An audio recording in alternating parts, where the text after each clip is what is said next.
Hello, my fellow library patrons, and welcome back to Lahua's Library for all things books and education.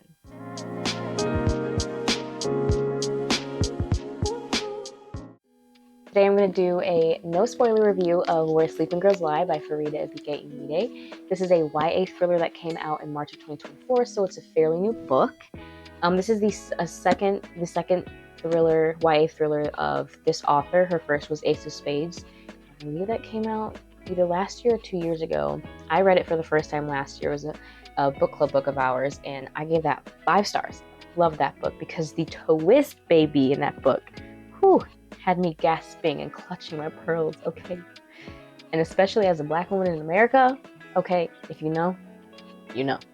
I also gave this one a 5 stars. I really like this one. This is why I'm reviewing it, because I want to spread the word on how good this book was. As this is my second book read by this author, I really enjoy their writing style. What I also really enjoy about this author is how they string together their mysteries, leaving little breadcrumbs along the way for you to eat and nibble up, but still leaving enough in the shadows for that twist to kind of pop out, for that juicy twist, right?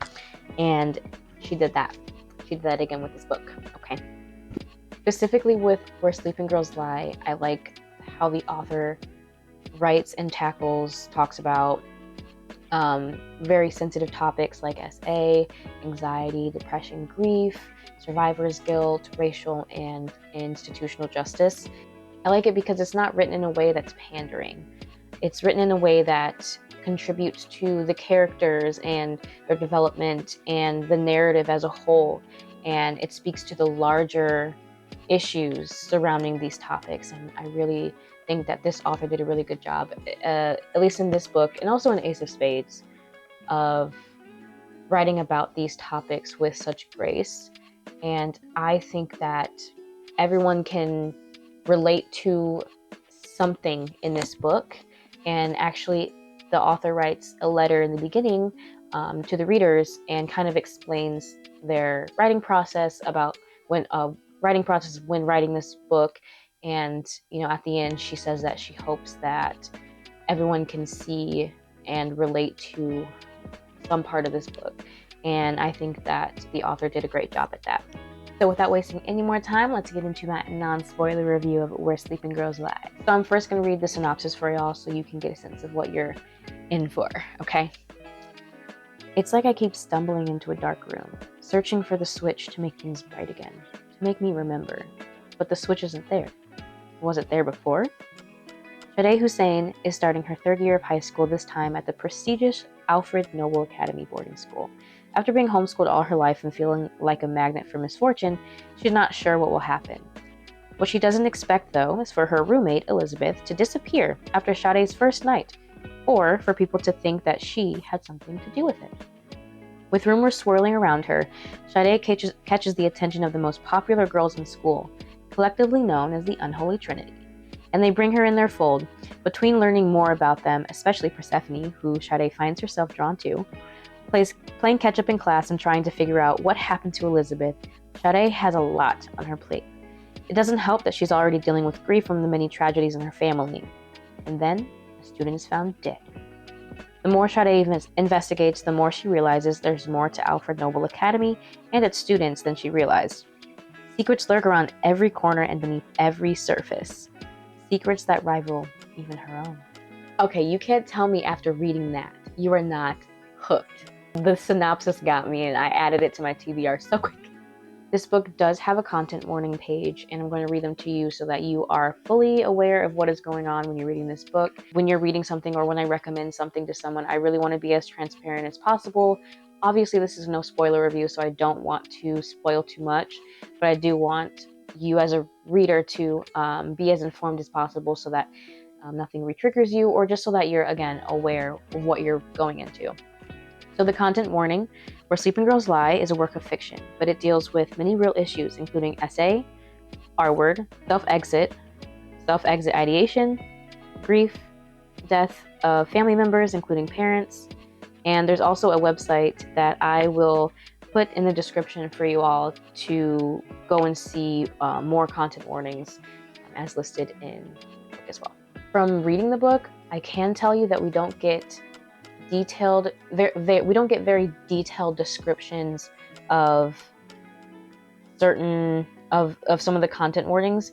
We do get mentions of the situations that happen, and we also see a lot of the aftermath of what these characters experience, the aftermath, the healing process of everything. So from my opinion, from reading it, that's more of what it's dealing with. It's not just what has happened, but what follows. I took notes, so I'm going to be looking down. Don't mind me. You probably have me playing in the background anyway.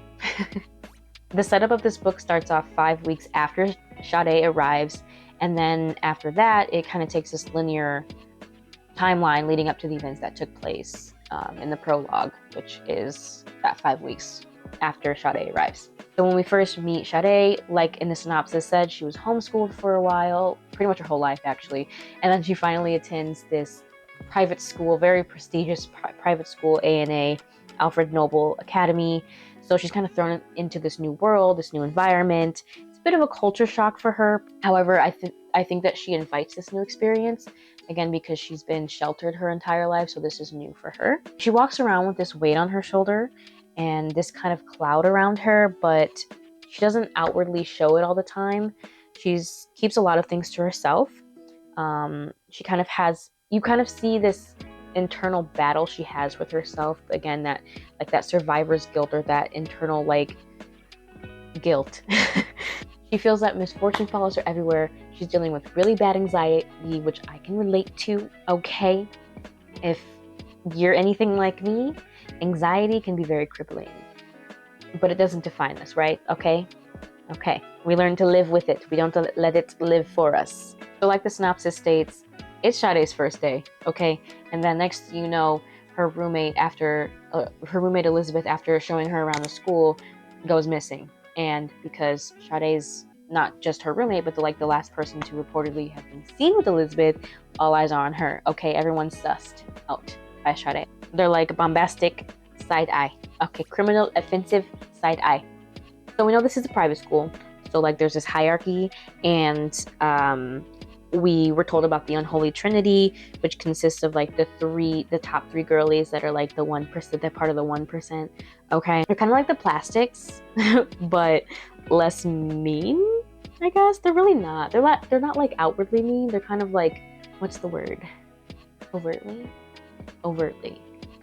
mean.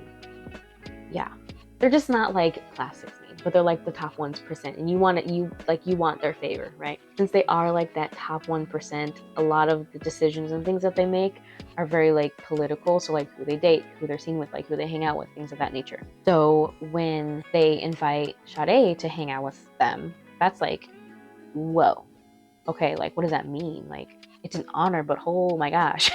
Let me remind you, this is a private school. Okay, so a lot of these students' parents, they got money. Okay, they got money and influence. And so these students are not just securing their relationships, on their behalf, but like they got their parents, they've got this reputation to live up to. So just keep in mind, this is the setting that Sade is going into. Sade does come from an affluent family. However, she's been homeschooled, so she hasn't really had that experience of other kids her age. I also want to mention that there are some students that are there on scholarship. So not every student is like Richie Rich, but one of those students that is there on scholarship is Elizabeth. So after Elizabeth goes missing, Sade and Elizabeth's best friend, his name's Basil, but they call him Baz, they pretty much take it upon themselves to investigate Elizabeth's disappearance. And unfortunately, the institution that is tasked with their safety and well-being is not really taking them seriously, okay? Are you surprised? Not really. I'm not. They're not really taking their concerns seriously, especially after the headmaster receives word, or an email, okay? He receives an email that Elizabeth is fine, and he just takes it as face value. And Baz and Sade are like, this is sus. Something's not right. Something's not right here. When they know that there's something in their guts just not right. So they continue to investigate because they care about Elizabeth. And during their investigation, Sade gets invited to sit with the Unholy Trinity. Very elite, right? Very elite invite. Since she is kind of getting into the crowd, she uses this to get close to the school's 1%, learning a lot about the drama, the kids in the school, what's going on, really to, again, figure out like what's going on here, what's happening to Elizabeth. So what they find based on like getting into the in crowd, at least Sade, discover that like things aren't what they seem. There's like something like going on that may have contributed to Elizabeth's disappearance. As more and more secrets are revealed, a student is found deceased. So there's another mystery on their hands. And that's as much as I'm going to give you, because if I say any more, I'm going to give it away. I'm going to give too much away.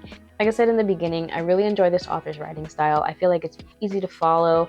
I feel like the setup of the book and the environment was done really well. I mean, we pretty much stay on the campus the entire time, so it's a very centralized location, aside from maybe going out into town. But other than that, it's, again, a centralized location, so not too much moving parts. It's really just focusing on the mystery and the ecosystem of the private school. So that is my non-spoiler review of Where Sleeping Girls Lie. I'm just gonna leave it there. I really hope that you are inspired to pick this up, experience it for yourself. I am gonna do a deep dive or just a very thorough review of this book, probably later this month, so keep an eye out on that. Don't forget to like, comment, subscribe, and I will see you in the next one. Bye!